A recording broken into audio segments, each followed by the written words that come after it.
Good afternoon, everyone. Thank you for joining Lewis University's television network. Today is Wednesday, November 10th, 2021. I'm Tony DeNardis. And I'm Logan Kapp. And we begin with our top international stories. This week, the U.S. is easing travel restrictions for most international travelers. The U.S. is accepting fully vaccinated foreign travelers at airports and land borders. The move will allow air travel for visitors for countries including Mexico, Canada, and most of Europe. International air travelers must have proof of COVID-19 vaccination and a negative test. On Monday, 253 international flights were scheduled to arrive at Newark, Liberty, and John F. Kennedy International Airports. That's up 11% over a similar day in October. The Port Authority of New York and New Jersey says it expects a gradual increase at both airports over the next 2 months, with international traffic reaching about 75% of November and December of 2019, based on current schedules, which may change. The Biden administration announced Tuesday new actions to alternative supply chain issues at U.S. ports, waterways, and freight networks. It's the administration's approach to implementing the newly passed but not yet signed bipartisan infrastructure bill. The plan includes, among other things, new construction projects for coastal navigation, inland waterways, and land ports of entry. It will also include flexibility for port grants through the Department of Transportation to solve supply chain distributions. The announcement comes days after the bipartisan package passed Congress and one day before President Biden's trip to the Port of Baltimore to promote the bill. According to a senior administration official, implementation of the plan is already underway, even though the measure hasn't been signed. AAA expects more than 53 million people will travel this Thanksgiving, and experts say 90% of travelers are expected to drive this holiday. That's about 48.3 million. But as the economy rebounds, the price of crude oil skyrockets. There is a pressure on the White House to act, but no specifics have been laid out, and experts say there's only so much the president can do. A new forecast from the federal government predicts crude prices will hold steady and then drop back down next year. Until then, these high prices are getting passed on at the pump. AAA says the national average for a gallon of gas is now $3.42 compared to $2.11 a year ago. Mexico's President Andrés Manuel López Obrador said on Tuesday his country will pitch fraternity and welfare global plan at the United Nations General Assembly to guarantee the right to a dignified life for 750 million people who survive on less than $2 a day. Lopez says the proposal will be funded by 3 different sources: an annual 4% contribution from the 1,000 richest people and companies worldwide, and an additional 0.2% of the GDP from each member of the G20 countries. Once the target population has been defined in each country, Lopez Obrador said the resources would be distributed to grant pensions to the elderly, to girls and boys with disabilities, scholarships to students, and support farmers who work as apprentices in productive activities, as well as deliver free vaccines and medicines. Popular Brazilian country music singer Marilia Mendoza died on Friday afternoon in a plane crash in the southeastern state of Minas Gerais, according to her public relations firm. The Latin Grammy winner was traveling to a concert when the accident occurred, and news of her death has left the entire country in shock. According to President Jair Bolsonaro, the cause of the accident is still being investigated. When we return, we have the leading local headlines. And later, we have your sports coverage. Stay with us. Jordan knows he shouldn't eat this entire bowl of nachos, but tonight he's earned that right, because a few hours ago in the middle of happy hour, he recognized a sign, not from the gods or a bolt of lightning, but from a double heart, a kissy face, and a fourth ha in ha ha ha.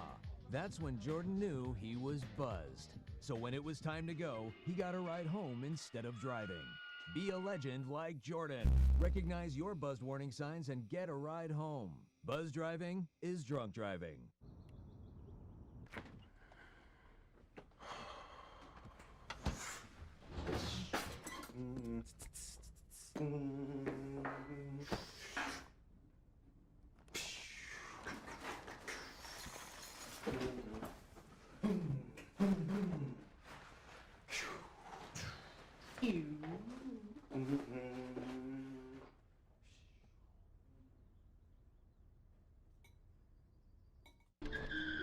If I could go back and change it all,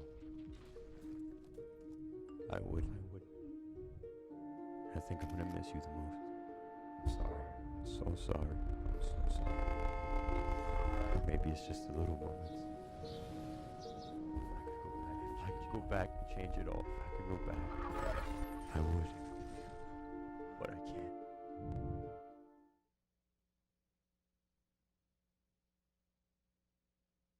So, I got this new family, and I don't know what it is about this one, but she can't seem to put down that toy all day long.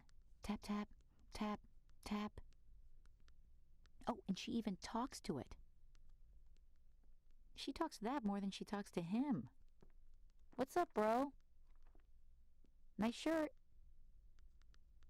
Who's she talking to? Her mom? She talks to her mom a lot.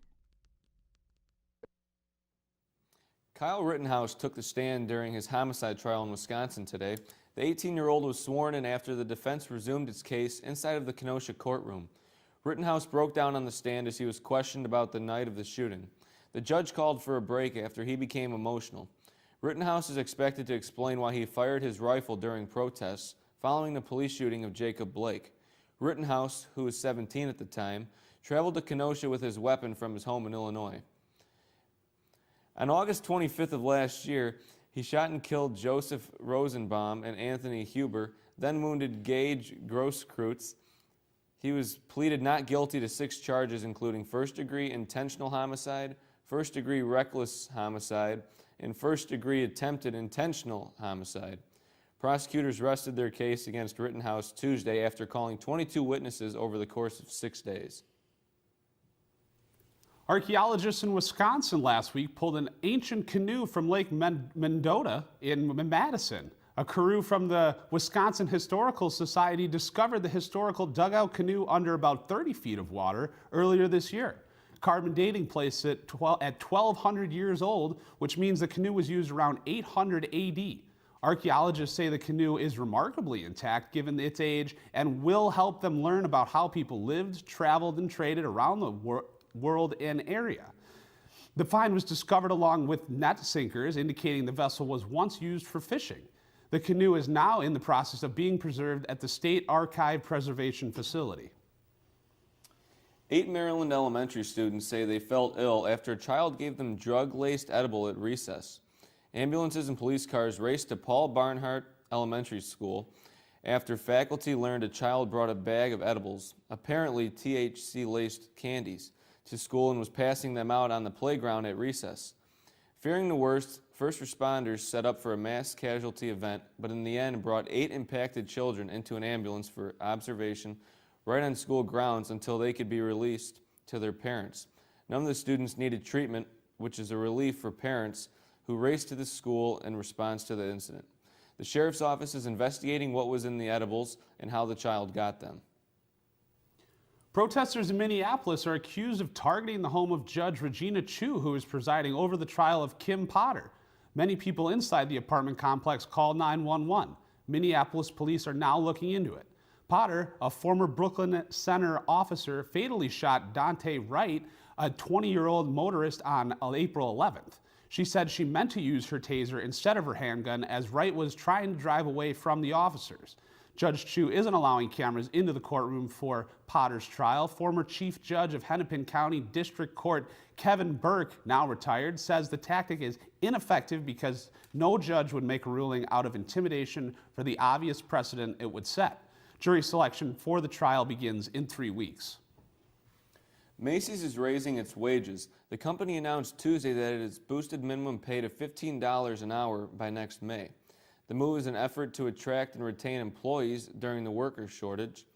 Macy's is also launching a tuition benefit program. The company will cover 100% of tuition, books, and fees for college and other education options. Several other companies like Walmart and Target have similar programs. When we return, we have the latest in local news. And later, we have your sports updates. Stay with us.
Maybe he's really focused. Hey, Michael. Michael. Maybe he likes spinning the wheels. Maybe he just loves trucks. Maybe he's just being a boy.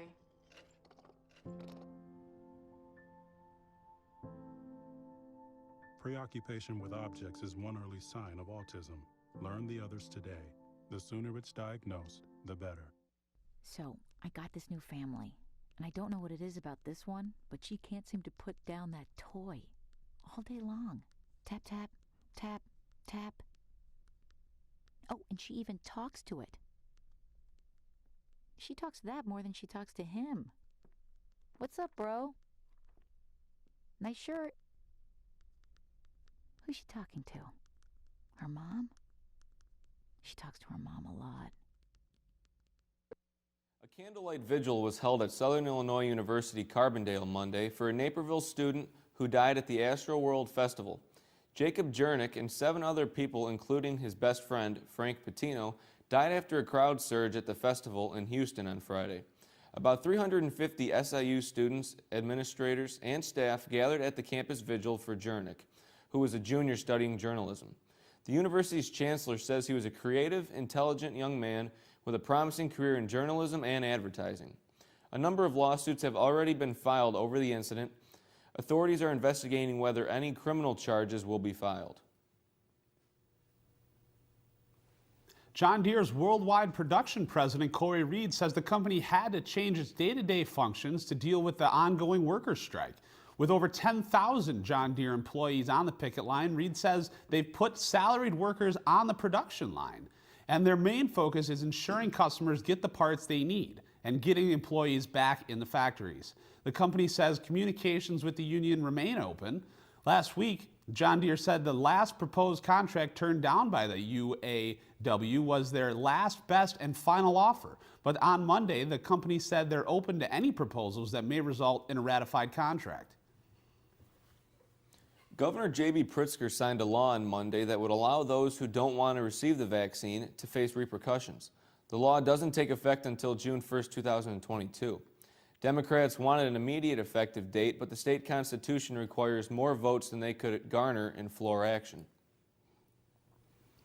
Last week, children 5 to 11 years old began receiving the Pfizer COVID vaccine in Chicago. Health officials are encouraging parents to take their children to get their shot. Vaccines can be found at doctor's offices, local hospitals, pharmacies, and locations organized by Cook County Health.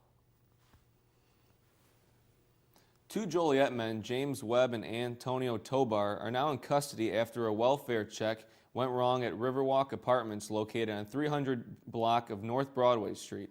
The suspects are charged with attacking the officer who was responding to a 911 hang-up call. A security guard at the facility helped the officer after he unsuccessfully deployed his taser. The officer sustained numerous injuries and was transported to nearby St. Joseph Medical Center in stable condition. When we return, we have the latest in sports news. Stay with us.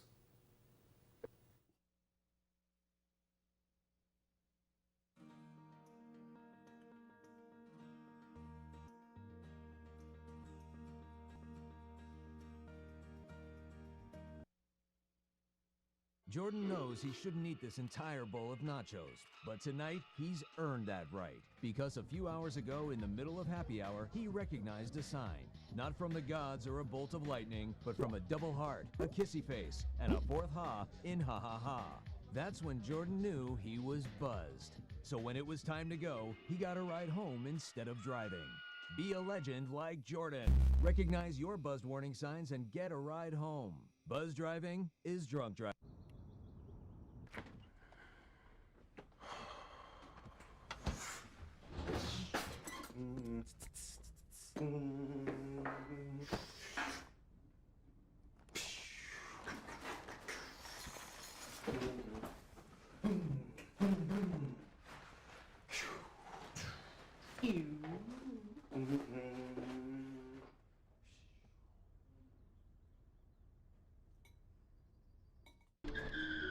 If I could go back and change it all,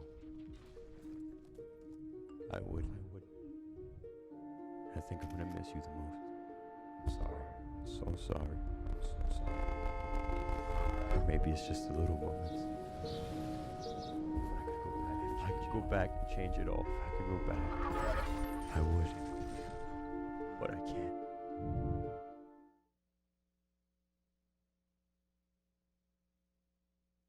So, I got this new family, and I don't know what it is about this one, but she can't seem to put down that toy all day long.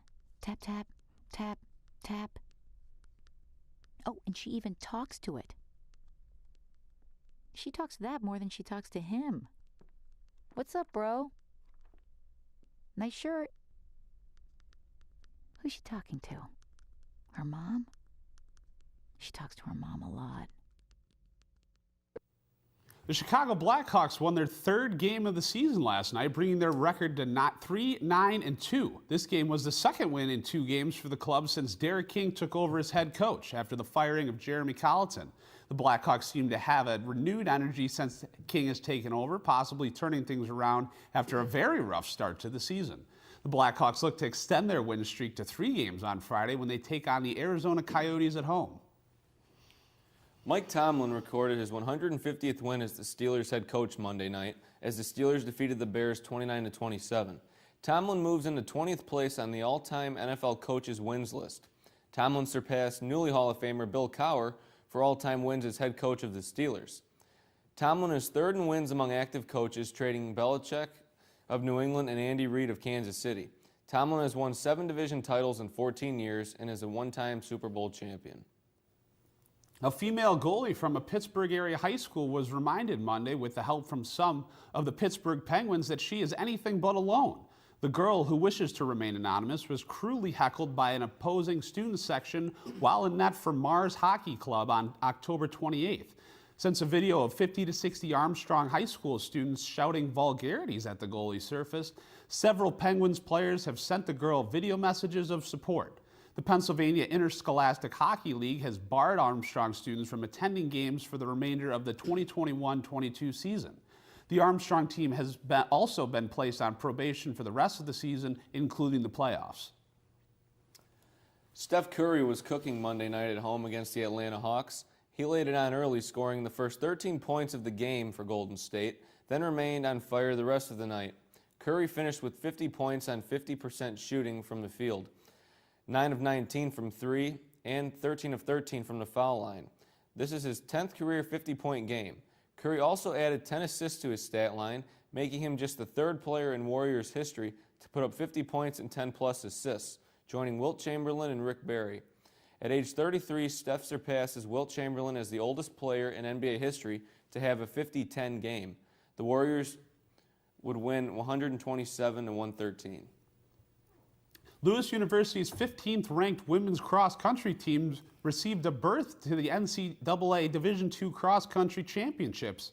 Lewis finished 5th place last weekend in the NCAA Division II Midwest Regional with a team score of 178 points. Cassidy Learn, Stephanie Jarvis, and Anna Kozak received all-region accolades. The women's team is making its first trip to the country state championship since 2015. The championships will be held on Saturday, November 20th at 8:30 a.m. in St. Leo, Florida at the Abbey Course. That's it for today's news. Thank you for watching. As a reminder, you can always keep up with Lewis News on Facebook, Twitter, Instagram, and by visiting our YouTube channel. I'm Tony DeNardis. And I'm Logan Kapp. Have a great night.